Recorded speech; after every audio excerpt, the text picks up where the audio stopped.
What's going on, guys? Welcome to another live stream session with your boy Phrankleen. If you're watching this as a playback or landing on this for the first time, thank you for stopping by. If you can hear me, you can see me, do hit the like button. Let me know you can hear me. Let's get these sessions started. Okay. Right. Let's see who's online. If you can see me, you can hear me, hit the like button. And yeah, if you're watching this for the first time, feel free to look through my playlist, my Say It Like It Is. It's basically the name of this segment. Feel free to look. I've got tons and tons of content that I'm sure you will find most of them, if not all of them, interesting and stuff like that. What's up, people? What's up, Yuande? What's up, everybody? Good to have you here. Right. So I'm sure that from the title, you can sort of, read between the lines. So this one was basically sent to me over the weekend by this gentleman that watches my channel. You can see me, you can hear me. Please kindly hit the like button. So the brother said, Phrankleen, can you kindly, do my story? I would like, to hear from you, and also, get people to, to learn from this. So, as you know, since last year, Mbali, Itunu, welcome everybody, Mr. Olusegun. What's up, bro? Gail, I see everybody, man. Thank you for stopping by. Now, so as you know, from the top end of 2020, there's been a global pandemic, that we've all been faced with and stuff. And over time, that pretty much took the best, chunk or the best part of 2020. And most people are just like me. No one saw this coming. No one was prepared for it. So it, the long and short was the impact of, the pandemic, which is still ongoing globally.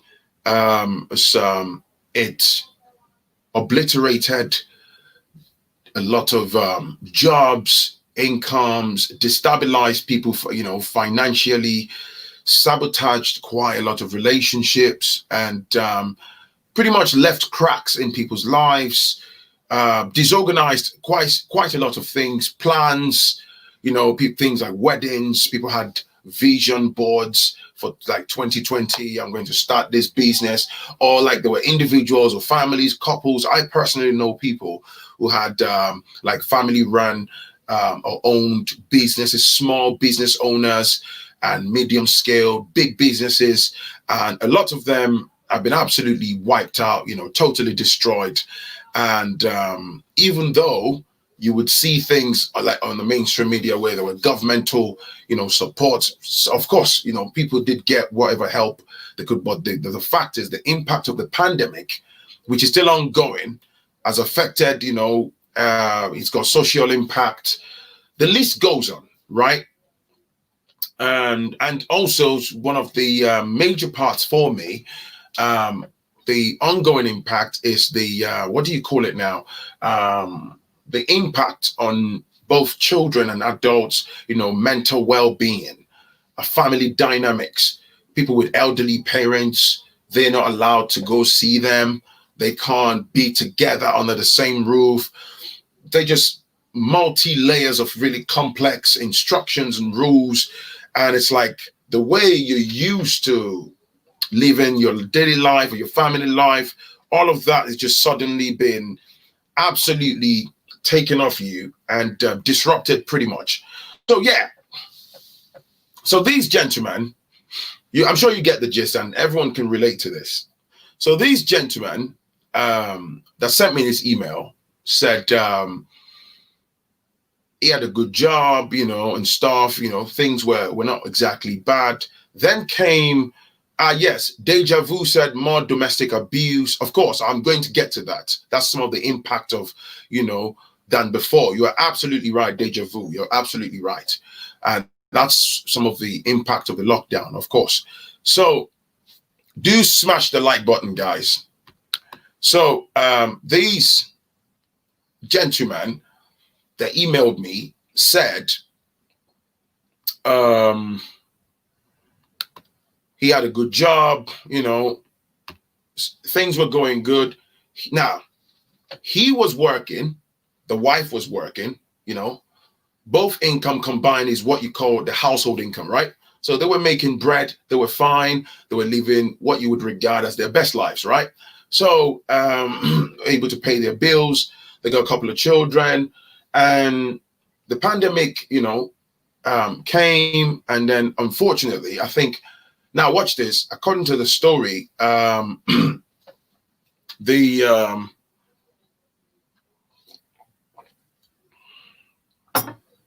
his wife actually lost her job first. This was as soon as the pandemic was really started hitting everybody hard, she lost her job. And he claimed that she has been struggling ever since to get back in the job market. And of course, based on the fact that the pandemic is still going on, it's affected a lot of businesses. There's been a shift in paradigm. There are less and less jobs at the moment, right? And there is more people out of work. So if you find XYZ vacancies, you get huge number of people diving in, applying and stuff. So which poses challenges, has impact on finances. More people are out of work and stuff. You get the gist, right? So tough times, like Mr. Olusegun said. So his wife lost her job, got the last paycheck and all that. Unfortunately, she hadn't worked at the place for up to 2 years or more than 2 years, which meant she wasn't entitled to any special, goodbye packages that might have been be seen as a lump sum or something like that. So she just got the final whatever, she could get. And that was it. I've been trying ever since, but nothing, right? And then the rest of 2020 went by. We are now, in 2021. It's still ongoing. Now, the brother then said, they had been surviving on his pay pack, right? So he had this job, which he claimed was within the IT sector, right? Information technology sector. So he said his pay pack was about good enough, they were able to pay their bills, they could put bread on the table for their children, for the family, ashiribo, like we say in Yoruba, right? And which is fine, because some people have nothing at all, right?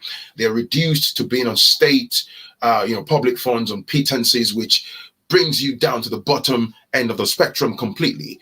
And that in itself would inflict a lot of people with depression and stuff. So they were making do. Now,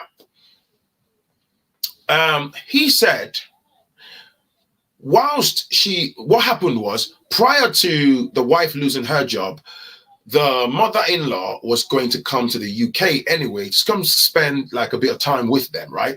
So, and then she had booked her ticket and all that to come. And then that was when the wife lost, her job. Now, the mother-in-law came, which, as you know, it would put more pressure on this man's only source of income for the family. They've got 2 children. Now, mother-in-law landed, and of course, it wasn't anything that anyone planned about the wife's job loss, but that's the wife's mother was around, and this brother said, by nature, he's a quiet person. The mother-in-law is always like a bit nosy, meddling, and wanting to like ask questions, like pretty much for himself. And so they had a bit of an argument one day when mother-in-law started to discuss some of the challenges about finance within their relationship with her mother, right? So he took her to the back garden, gave her a mouthful and stuff like that. Why? What are you trying to achieve? And all that. So then he said, the mother-in-law then said, was asking him that, one night they were just watching TV, sat in the living room. Oh, how much are you getting, from your pay pack? So he was stunned, and he said, sorry, ma, why would you ask about my salary and stuff? Because your wife is not working at the moment. He said, yeah, I'm aware, but she's trying to get back in the job market. But that's something, for us to deal with privately. So the mother-in-law was then saying, you can't cut me short from talking about my daughter. If you claim to be a husband, why don't you want to listen to? So he was looking at his wife like, what? So the wife kind of like took her gaze away, drifted away from him, and kind of faced the TV, according to his explanation. So the mother was then like, once you've paid your bills, I know I'm here. I don't even eat too much, blah, blah, blah, blah, yada, yada, yada. You know, however little you should be giving your wife as pocket money. Don't be selfish and be keeping whatever is left to yourself alone. It's not fair that she's out of work. Whoa, of course, that's a catalyst for reaction, right? So dude said his home training was playing in one part of his head, and the other half of his brain is trying to be a gentleman. He's looking at his missus desperately, like, put your mom back in line. You know, like, you know, when you look at your partner, like, hey, yo, speak to your mom, because I don't want to go off on her, you know. And he realized that it must have been like a premeditated thing. And he said he has never, ever seen his woman that way. They didn't have any private conversation about, oh, maybe I need X amount of money. And again, his wife knows how much he earns monthly. What? Why do you need a pocket money from? I've got only like few hundreds left that I put aside for us as a disposable income that we then get to talk into as when we need to. You dig? And given the current climate, so you're not using your mom as a mouthpiece to say, from, you know, my disposable income that I've put aside for us as an entire family of 4, you want me to then give you pocket money, you dig, whilst you're at home.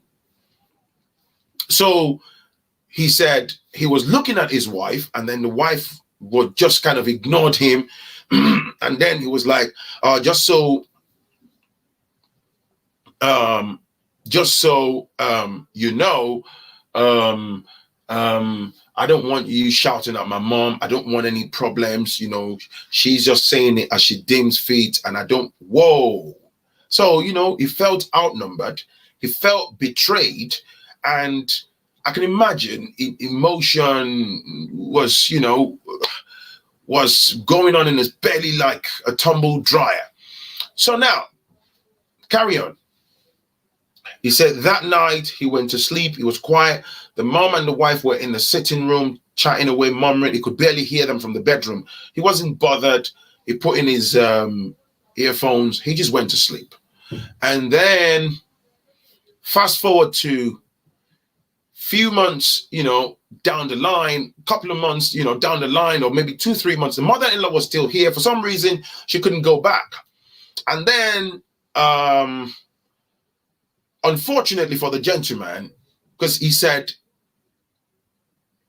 there was nothing wrong with his organization, there was no prior notice or anything, but unfortunately, the company was impacted adversely by the ongoing pandemic. They started struggling with finances, and then there was a major clear out. They had to let some people go, and he was basically one of the first batch of people they had to let go. So job abruptly came to an end. He goes home, brought the news to the wife. The mother-in-law was still saying to, and he said to the wife, he said, yo, this is what's happened, you know. And he said, Phrankleen, at the time, I had about, he said he had about £3,960 left in his savings at the time. You know, they were feeding, they got 2 kids. You can imagine, right?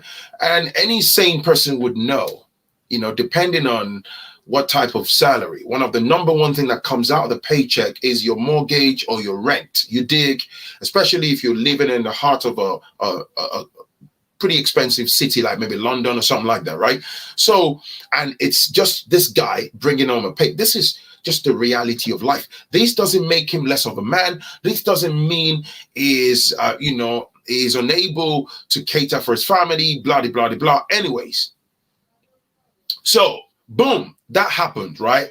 And, you know, panic sets in, that knocks your confidence and all that. He starts to desperately, you know, trying to apply. He said he had a couple of Zoom calls within a week, you know, and, you know, recruiters would have sort of virtual, you know, interviews with you. They will promise like, oh, yeah, I really like you. Oh, no, the employer like you. They want you for the stage 2 of the interview. It goes for stage 2. It didn't click before you know it. 3 weeks, 4 weeks. And then there isn't much that 3,900 plus. By the time you take out this and this, and he couldn't just go straight and claiming any, public funds as yet, because there's still got to be a savings and stuff.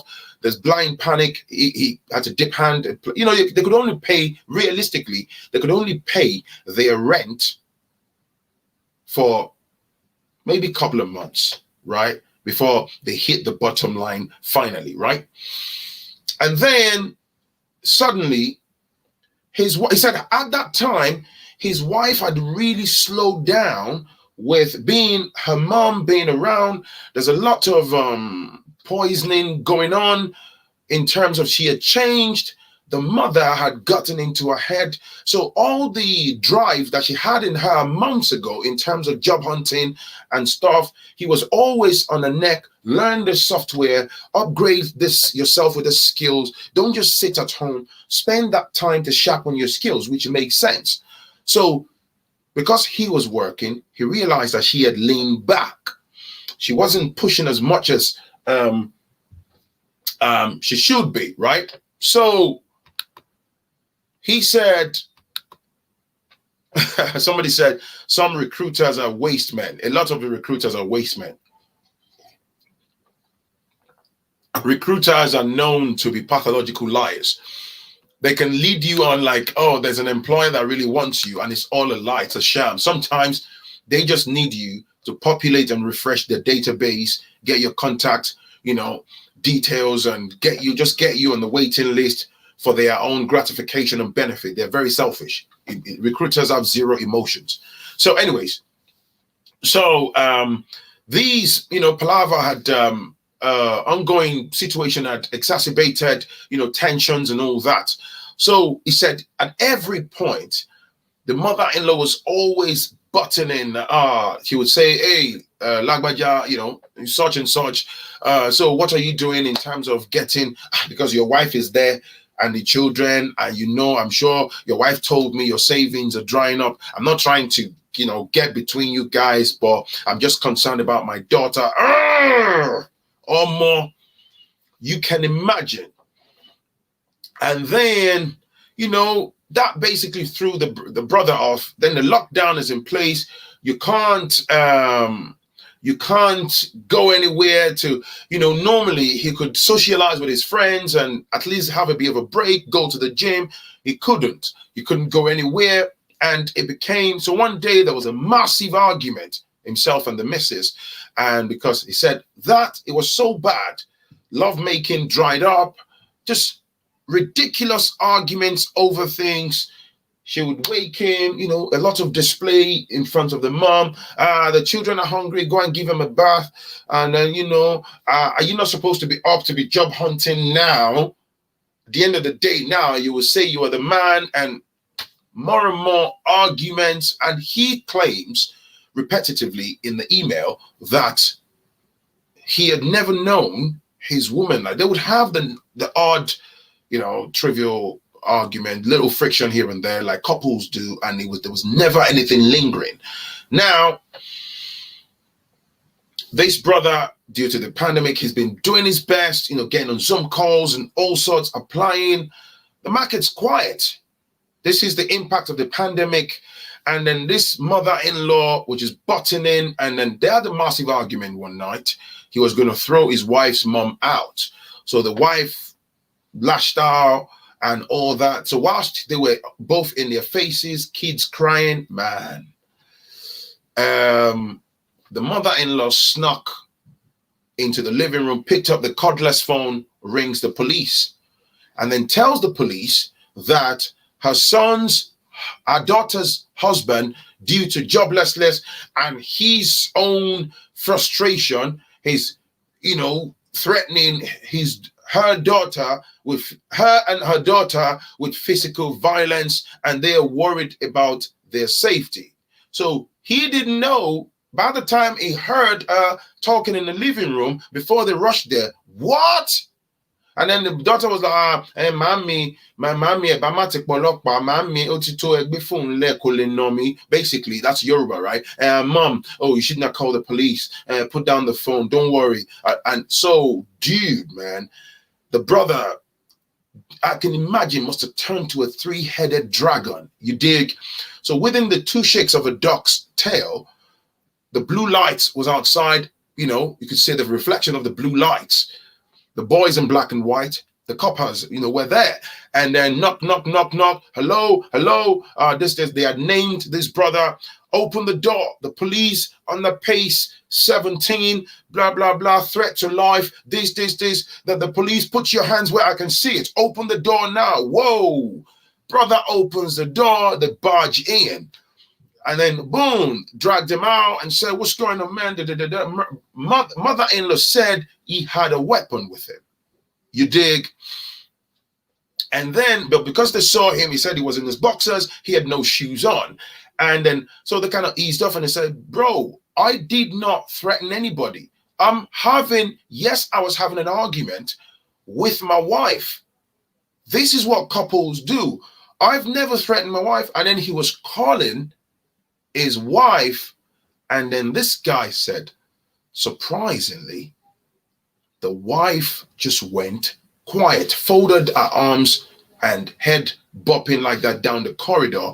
And that was when he said that moment for him, he was absolutely crushed. So he was speaking in Yoruba, which is my mother tongue, right? Like, Lagbaja, you know, like, you want the police to take me away.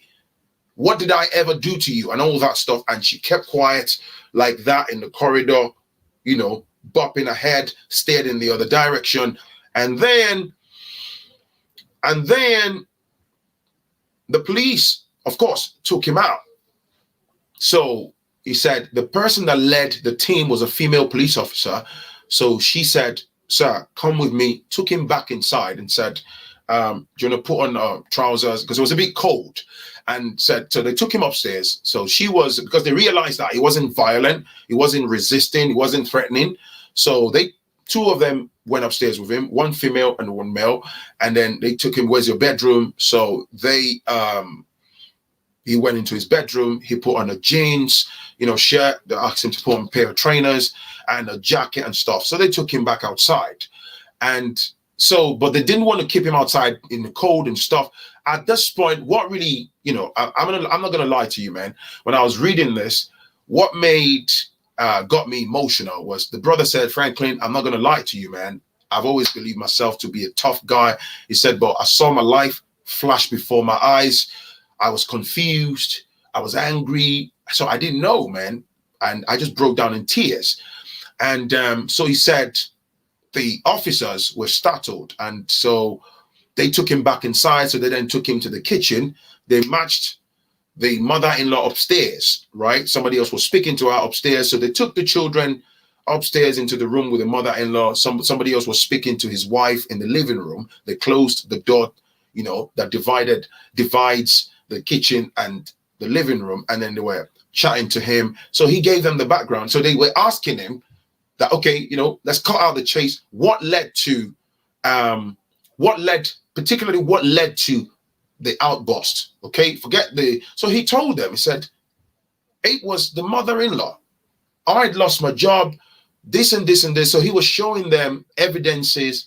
So the female officer and the other male officers, they listened carefully and said, right, so were you having a direct engagement with your miss? And he said, no. He said, the mother-in-law was the catalyst.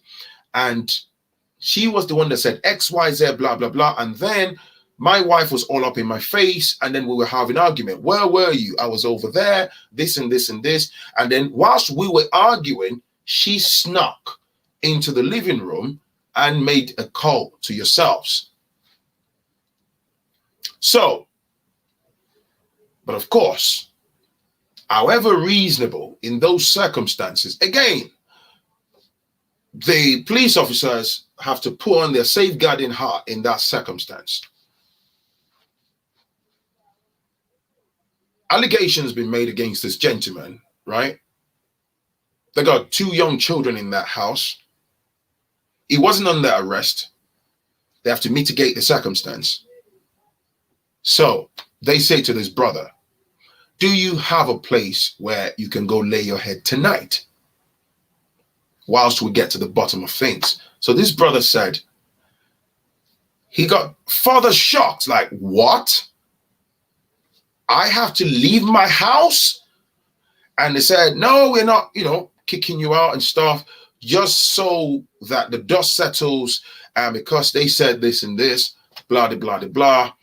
Do you have somewhere you can go lay your head? And it was hearing the mother-in-law. So thankfully, there was a lot of inconsistencies and vindictiveness that was discovered from the mother-in-law's account whilst they were talking to her upstairs. But then his wife, of course, guilty conscience, right?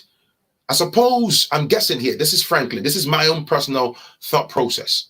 I don't know what conversation that woman had with her mum, what the pre-planning was, but I think, sometimes when somebody leads you on to do something, and then you come back to your senses in the process. But then there is the issue of her mother, and then there is now a husband, right? She didn't want to throw her mom under the bus. So the police officers, they baited her and they asked her, fine, we believe this and this and this. Did your husband hold any weapon at any point in time? Did he, maybe in your mother tongue, did he wield anything? Did he threaten that he was going to beat you up or do anything? Then she said, no, he didn't. He then pointed that he was standing behind the couch over there. He had his laptop in his hand. I was standing here. I was the one that walked up to him. I was in his face because I was angry because he had said blah, blah, blah to my mom. So all the time they were interviewing, of course, they had their body worn camera. They asked her severally and she said, no. Had he previously threatened your mom or your children or you? And he said, no, my husband's not a violent person. He did not, he can get explosive if he's angry and that's it. Has he ever threatened your mother-in-law? So why did your mom say, my mom just wants to make sure that I'm safe? Okay. How long whilst all of this was going on, mother-in-law must have told immigrations back home that she was coming to the UK for a month. At that point, she had been here for 4 months, going 5. So they took that up and they must have checked the details and were asking questions. So why is she here for like almost 5 months then? Well, at the time, there wasn't restrictions on flights. She could have gone out of the country. So they took her up. That appeared to be an overstayer. So, and then she was mouthing off because Yana and Yanni, a typical African mother-in-law, not acclimated to, how things work here. And then so they found the lies and also further inconsistencies. So the long and short was they discovered that she was a vindictive woman that had a vendetta against this man, understood the fact that, she could use the police here to just maliciously target her daughter's man for whatever reasons best known to her. So they told the brother just for that night. So he had to call one of his friends. The friend, has his own family. There was a bit of a shock. So the friend allowed him to come, stay through the weekend, slept on the sofa in his friend's house and all that stuff. You can imagine the embarrassment. So mother-in-law, because of all this, had to pack her bag and baggages because the police basically threw her under the spotlight of the UK border force. They were already getting a bother with regards to why was she in the UK for that long when you said they had gone to look at their records that you were going to be here for a month. Was there any extenuating circumstances that kept you? So you said one thing, you're doing another. And then whilst you were here, you're causing problems. And then you're using our services then for vindictiveness and all that. So, of course, they were already, building, and they could easily, I'm telling you, very easily use that to kill that visa so that in the near future, all they need to do is leave a note on her immigration profile. Next time that woman wants to renew UK visa, boom, there will be a roadblock. So anyways, that led to the woman, having to pack and baggage, yajapa, and then left the country very quickly. So now, toxic mother-in-law had gone. Foolish woman. Then had a reset in her brain. But by that time, this brother was in so much agony. And because he had been away for quite like a couple of weeks, he was already toying with the idea of going to rent a room somewhere and not going back to the house. And now she starts to run from pillar to post. It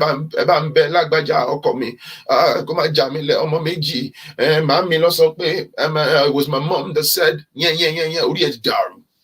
So people were begging his brother. So he reluctantly went back home because of the kids. And so thankfully, they didn't do anything with the children, maybe get the social services or anything involved. But you can imagine it left a major crack in the marriage, very wide, crack at that. So, but these brothers said, during the course of that drama, the palaver and all that, the wife had called him a never-to-do-well type because he'd lost his job. You're not man enough, whilst her mom was cheering her on. So he is in a place, some people are saying, of course, people will try their bit to try to, let peace reign, please, please let it slide. But I can imagine, I'm just trying to mentally put myself in that brother's shoes. There is the impact that we have no control over of the pandemic, financially, job-wise, and all that.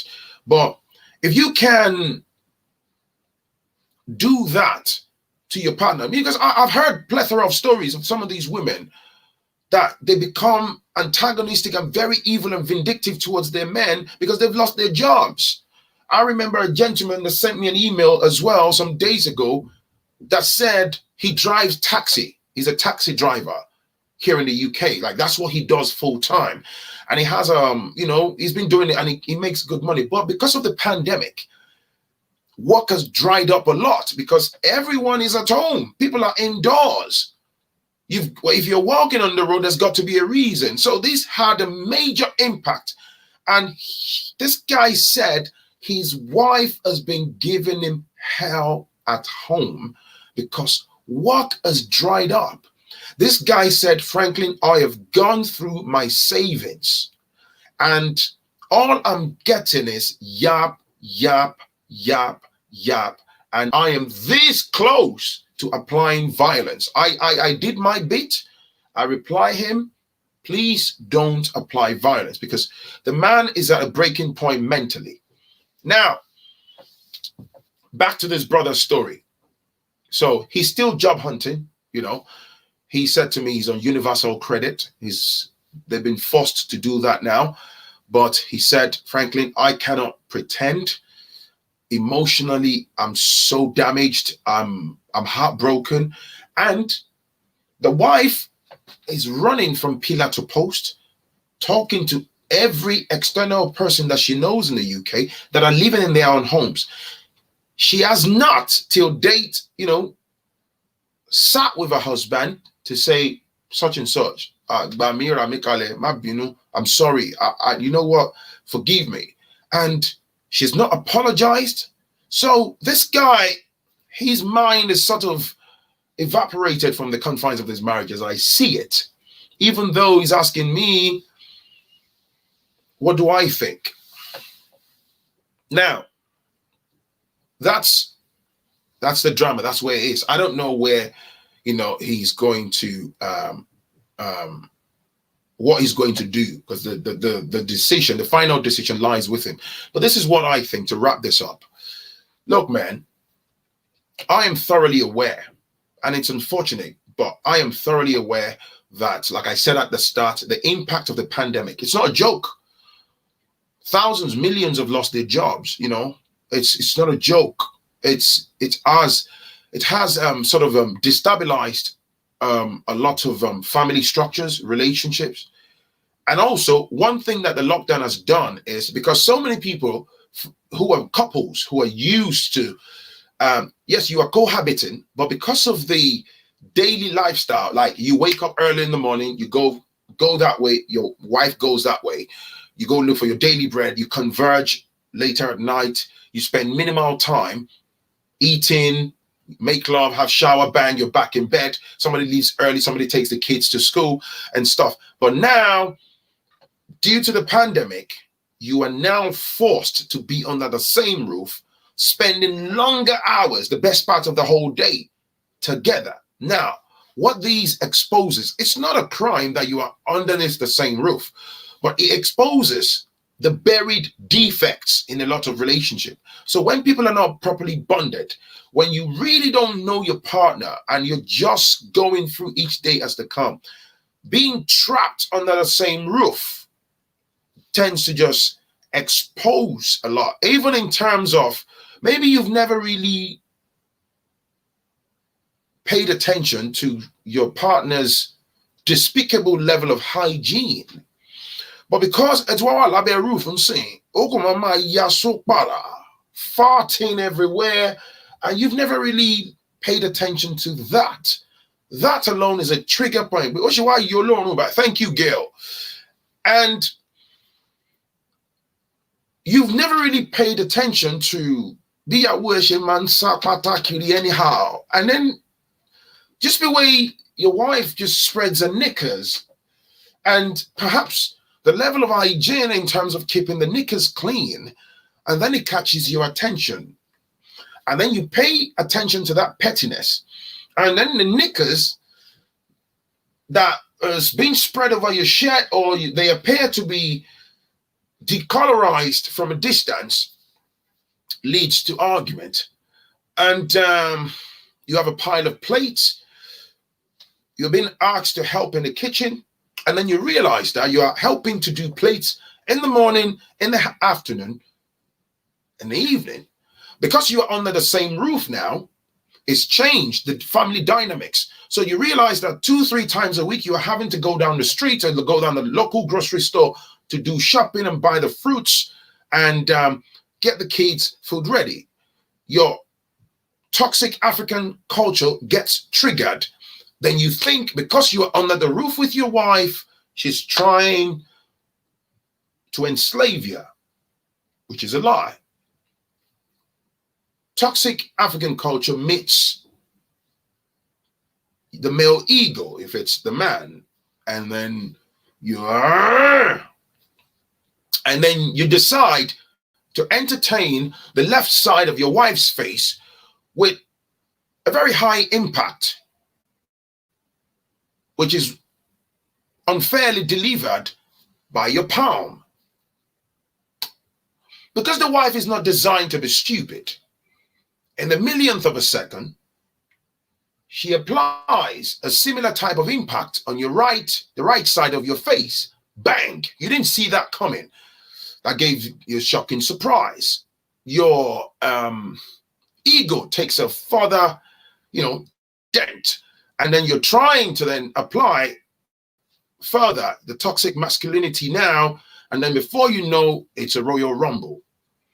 The onlookers who were not asked to buy tickets, whose consent were not required to view that domestic violence, will be more than likely your children. And then they watch you swing mommy across the bathroom floor.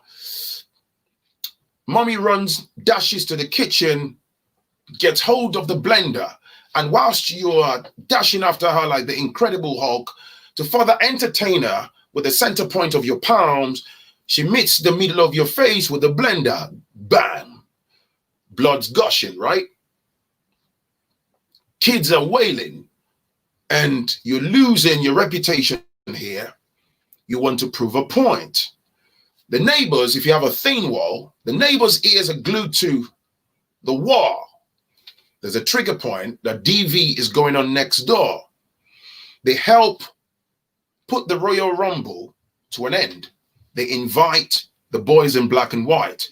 So before you could pronounce Robinson Crusoe, the blue light is blaring. They tear through the hallway to find your wife covered in blood. Your name, your date of birth, your profile here in the West is littered with criminal record. And before you get yourself together, there goes your livelihood, there goes your relationship, there goes your personal life. Regrets start to play in. By that time, it's too late. And there goes down the drain a lot of lives, a lot of relationships. By the time regrets start to play in like a record, it's just too late to make amends. So this is a story of a lot of people, man. And also, there is the issue of people who had been unbelievably financially reckless. Nobody saw the pandemic coming. When you had the abundance of opportunity to have stashed, saved, you didn't. You were the guy buying Hennessy for the guy buying the Jack Daniels. You were the center point of all parties on Friday nights, Saturday nights. If there was Olympics for how quickly you could splash out the pound sterling, you would win all the gold medals, right? You were unbelievably reckless. It was staggering. If you didn't see the bottom end of your bank account, you couldn't lay your head safely at night. You were the guy that had to hold the center point of every Owambe parties on Fridays, Saturdays, Sunday. You must flex your Armanis, your Gucci's and Pradas, right? So you became absolutely broke, facts only. Then, as I said, nobody saw the pandemic coming. The pandemic just, ta-da, showed up, unbeknown to everyone. And the only thing, the only thing you have left is memories of, oh man, 12 months ago, I had some 25,000 pounds, I had 12,000 pounds, I had these $9,000 and stuff. So you're broke now, man. And then before you know it, boom, you lose your job, and then frustration comes in, and then you take out the frustration on your partner. And this is not gender specific. It works both ways, right? Some women as well, you know, you had put your money buying unnecessary jewelries. Gioni, 24 karat gold. Oh, this watch, that what me and the girlfriend going to Turkey, that party, this party, oh, that Brazilian hair, that this, those shoes, those dress. Unreasonable expenditure. You squandered your money. So everyone, virtually everyone got cornered. Some people have taken, you know, great advantage of the lockdown. They've been able to monetize it. It's worked for them. Great stuff. But even you, as a woman, you have recklessly squandered your money. And then you then play the victimhood. The woman card comes out now. Then you start hounding your partner. And then you start poking him like a woodpecker. Oh, you're a man. You're not man enough. You need to go out and go and get money. And unfortunately, he's lost his money. These are the chronicles of the pandemic, you know, what's happening to a lot of people, man. Facts only. So what can we do? I think in going forward, if there is anything, it's for us to learn and get our affairs in order, man. You dig?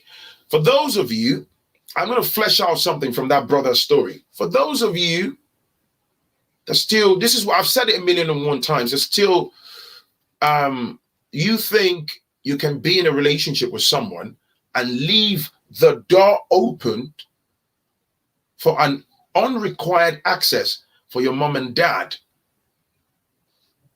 for self-gratification.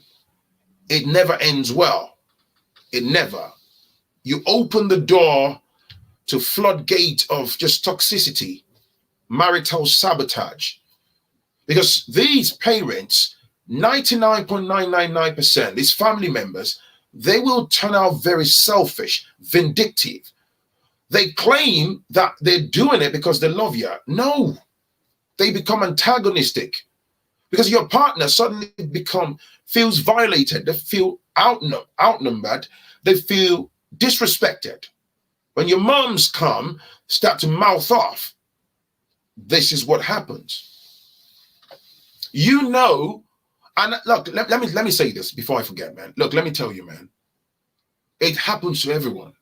Pandemic or no pandemic. If you lose your job, you're broke and stuff, it can get you, depressed, moody, you're worrying about bills and all that. It's the cycle of life.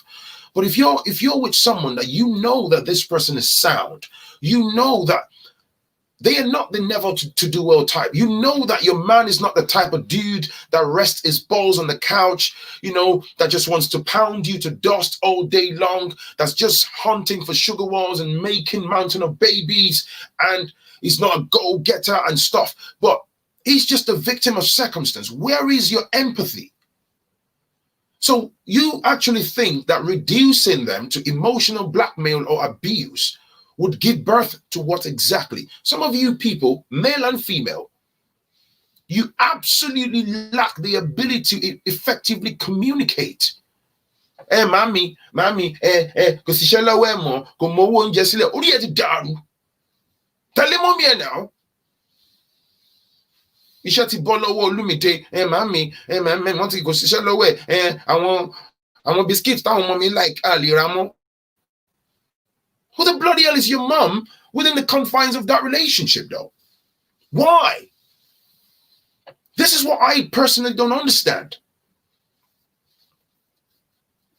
Mami, it's but that me like Chinese. The word Chinese more. Yet daru.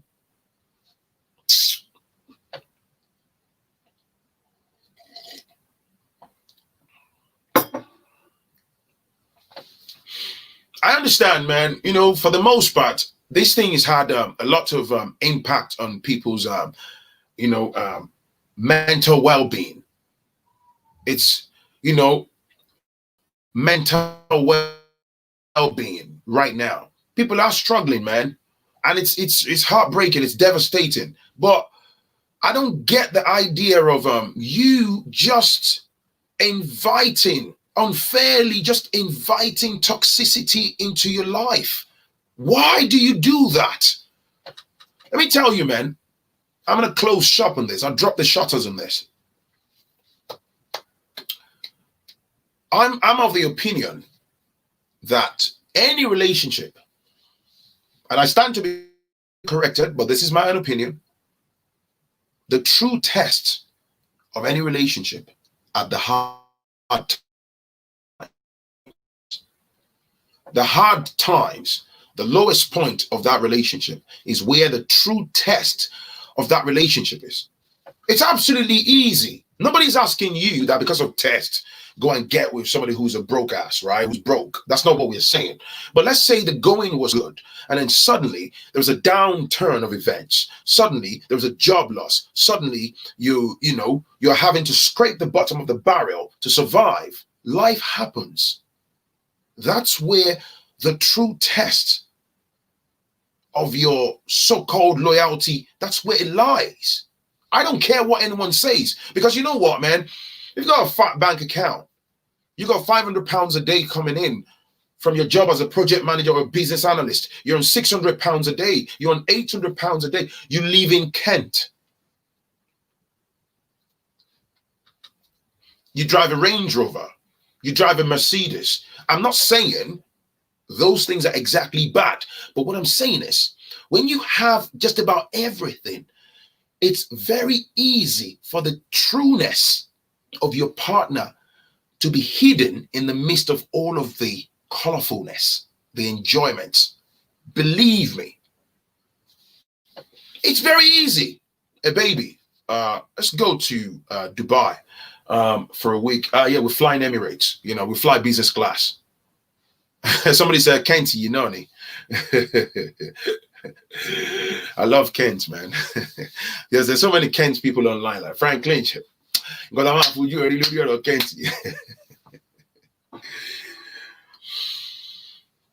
Oh, baby, let's fly to Atlantis, the Palm. Let's go to Dubai for a week. Let's go to Cyprus. Let's go for a quick break. Let's go for a quick break in Chicago. Let's go to DC. Let's go to London. It's very easy, man. Oh, baby, I love you so much. Any woman Any woman would conveniently proclaim a love for you. Nobody's saying it's a bad thing to be breaded up, have money, to be affluential. That's not what we're saying here. But you see, the downside to that, the very dangerous part of that, it's very easy for the true identity, for the trueness of your partner to be concealed in all of that. A woman can easily stay with a man through the course of a lifetime. Are you joking? She don't love you, but she can have that jurisdiction on a lockdown because there are assets here. There is money and stuff to benefit from this place. She's not stupid. Likewise, a man.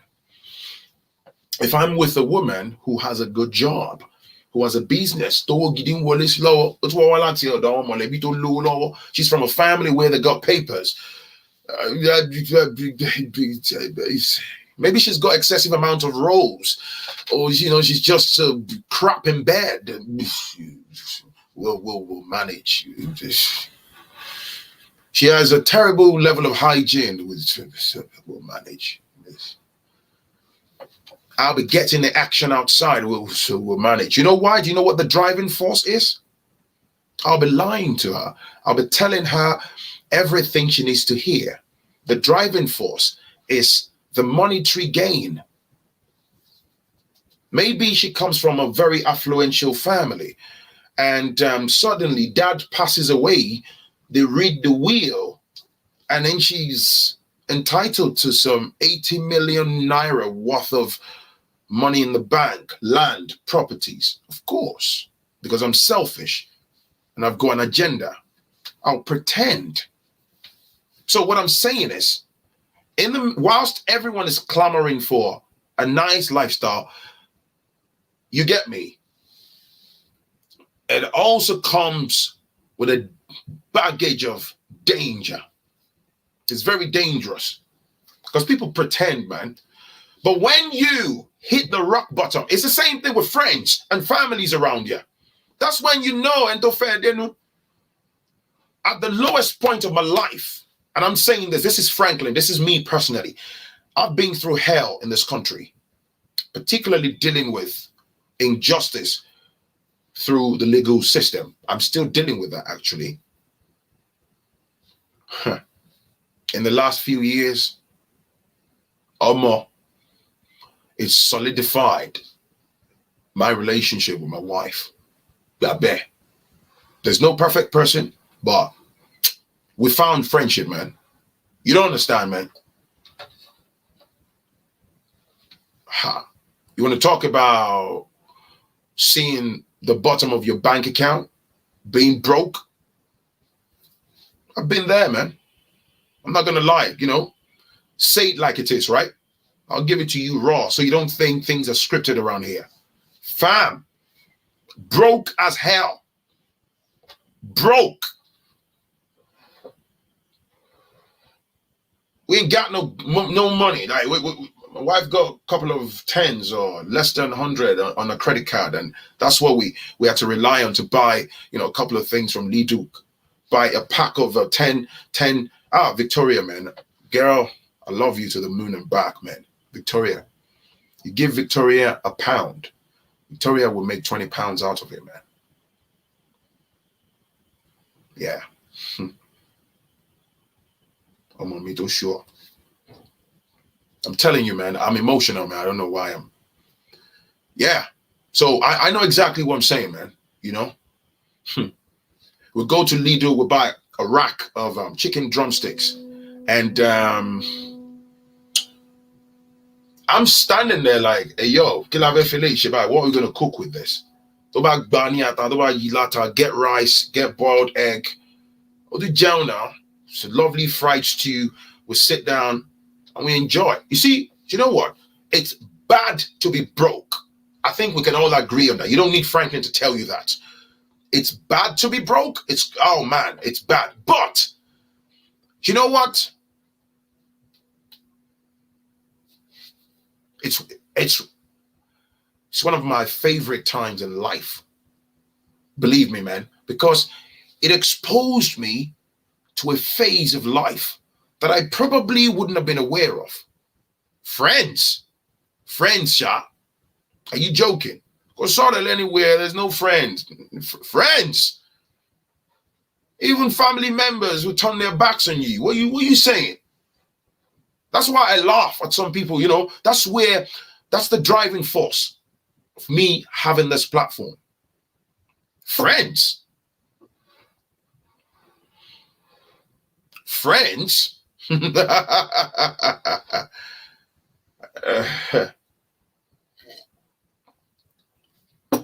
So we went through that phase together, man. You live in a big house. We couldn't charge gas. Bang in the middle of winter. You're living up north in a 3-bedroom house.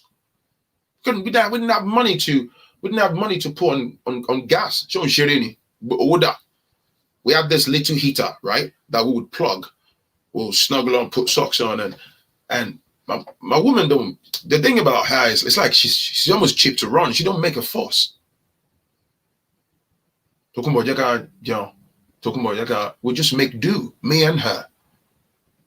We'll take, like, between us, we get like a little scrape.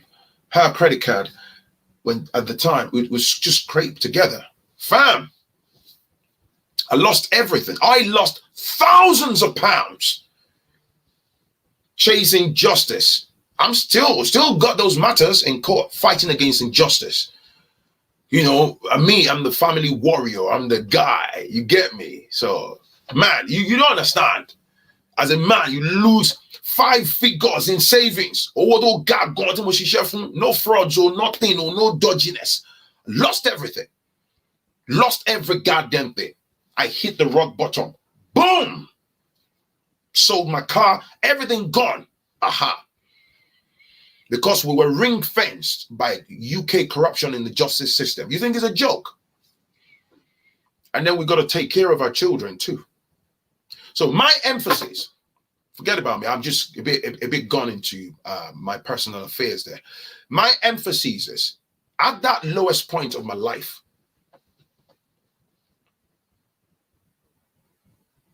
me and Victoria, yeah, we bonded like this. Not that we didn't have a few, occasional friction here and there, but my man, which friend? There's no friend. And big shout out to my guy. This guy, he's been on here before. You don't know him. I don't know if he gets to watch this video. Akin, I love you, bro. Akin is a fantastic guy. I'm going to talk about him. Akinola. He's been here once before. Akin is a business analyst. Akin lives in London. I got to know Akin through a friend. He probably would never know this. He knows about the injustices that I'm fighting. I haven't even known Akin for too long. And there was a day where we were broke because so long. We didn't even know what we were going to eat. Akin just called me. I was sat like this. We're watching TV in the living room. Victoria was next to me on the couch. Akin rang me. I looked at my phone. I went to the garden. Just catching up. How far now? I've been meaning to call you. How is your case going? Bro, it's still just chit chat. I think he had just gotten back from holiday. And Akin was just like, at the end of the conversation, it's just me chatting to him. I was bored. I was at home with my missus.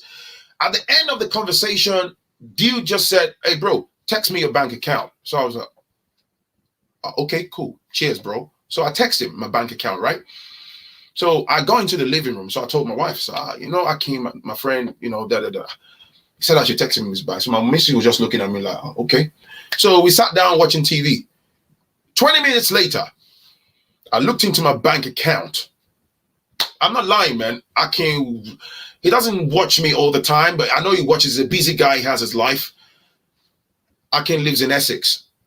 He's a very good guy with a big heart. And this is somebody I've not known this guy for too long. I couldn't even say we're like friends. I met him through, he was a groomsman at an old friend's wedding, and we kind of clicked. We started talking, we exchanged numbers, and Akinola put £600 in my account. Man, I broke down in tears in the middle of my living room. Did you hear what I said? I remember logging into my account and I saw £600. Fam, between me and my missus, we didn't even have 20 quid that day. You understand me?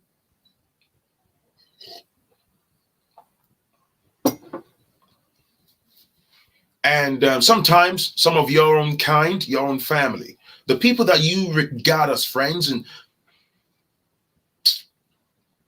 they'll pretend in front of you, they'll say something else behind you. So the reason I'm emphasizing on this, and that money, I'm telling you, man, I sat in front of my missus. You couldn't tell me. I've lived abroad for donkey years. Me personally, as confident as Phrankleen is, I haven't even got the balls of steel to look at somebody and say, hey, come and look. I've never asked anybody in my life because I'm always self-sufficient. But life dealt me a wrong hand, right? So I don't even have the courage to go to someone and say, hey yo, man, you know, the family, can you lend me? Yay! It will kill me, man. And to even talk of asking someone for 600 quid, who am I in England that I know how people work for their money? You know what I mean? So, and that money, I was able to say to the missus, you know, pay these bills, let's do this. We went out, you could see me in a grocery store. Hey, yo, Victoria, get milk here for me, you know, shit. Bay oranges. Bay body. Hey, yo, man, it was a good time, man. Aki, if you see this, I love you, brother. I love you, man. Salute, man. I pray that everything in your life, your desires, things fall into place for you, man. You're a sound dude, man.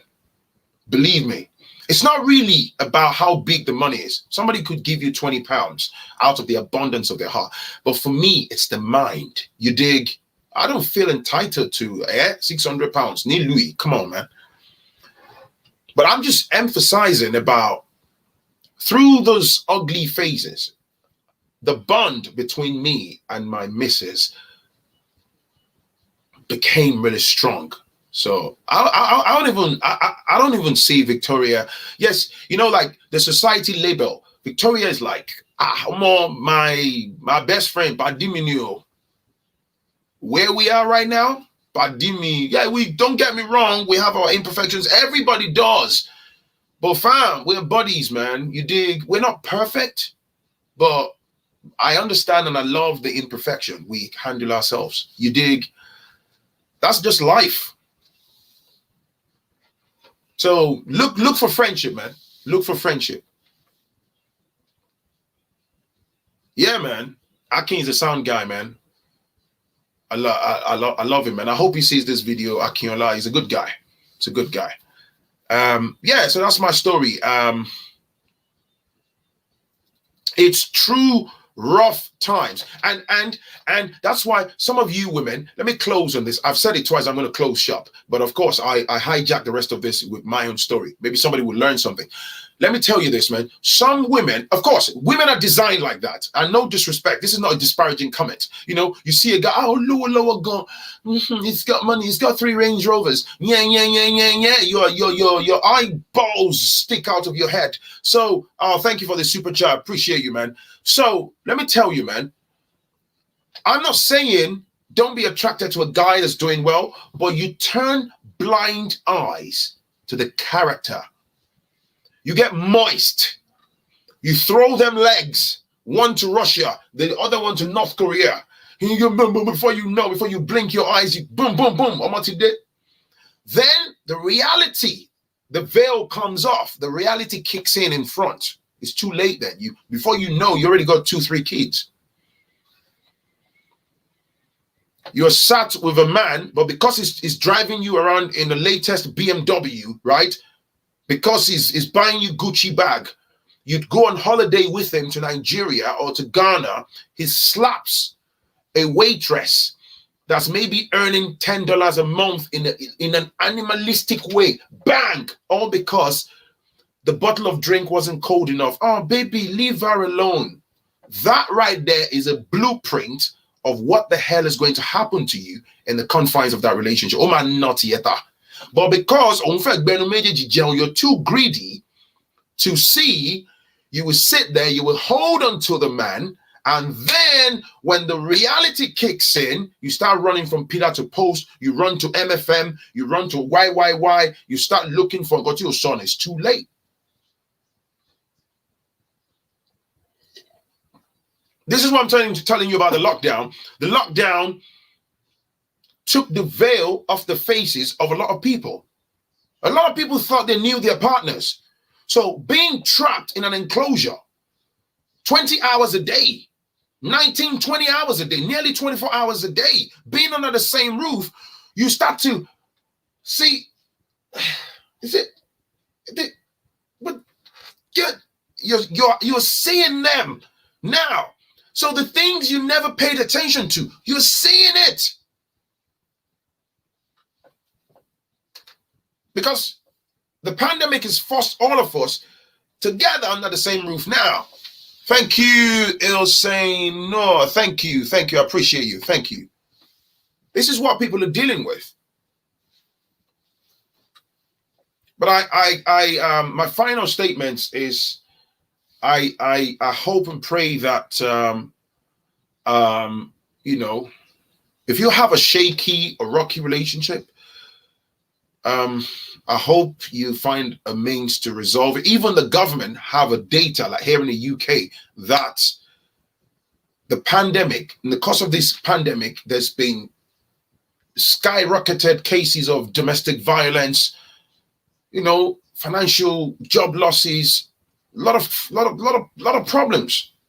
A lot of problems. People have slipped into depression. The partner you knew months ago, they've changed to be someone else.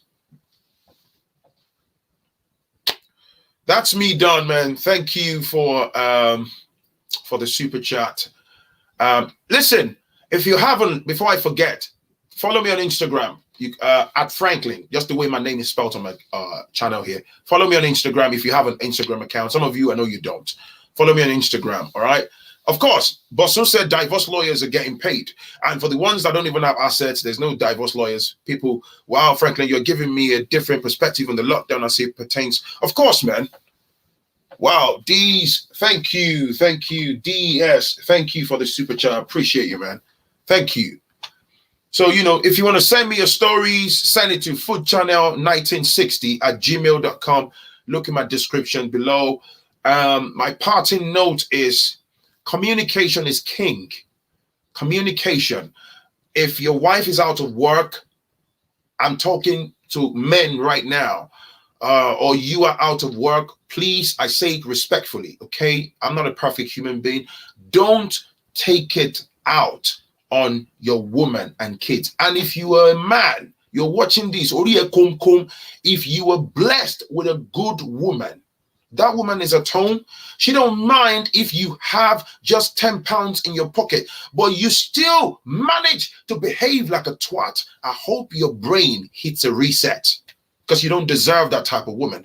And if you're a woman, because you allow your life to be controlled or governed by some toxic third-party people, they're feeding you cobwebs, jargons in the background, telling you how to make life unbearable for your man, telling you he isn't man enough, telling your mother is the one that goes to the drawing board now and controlling the affairs of your relationship. It's the height of foolishness.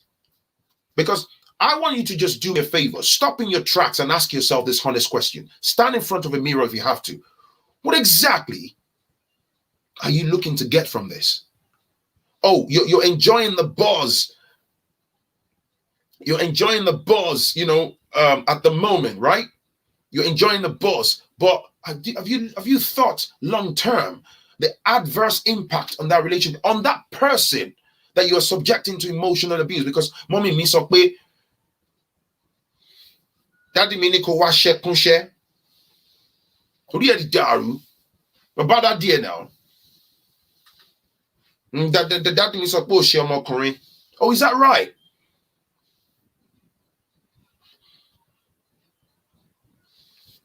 Your dad should feel free to help to go and find a part-time job on my behalf. Then when he makes that money, he can put it in my bank account if he cares so much.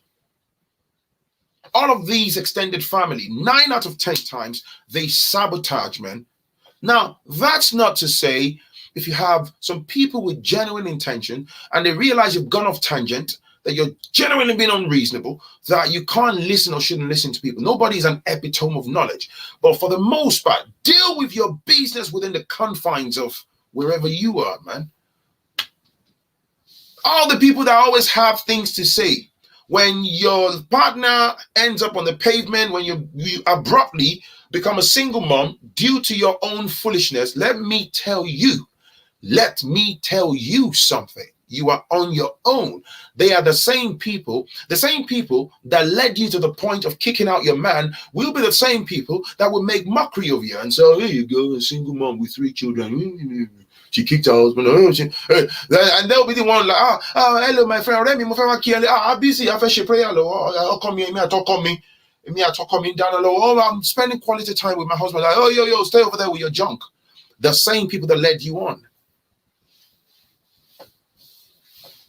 I'm just saying.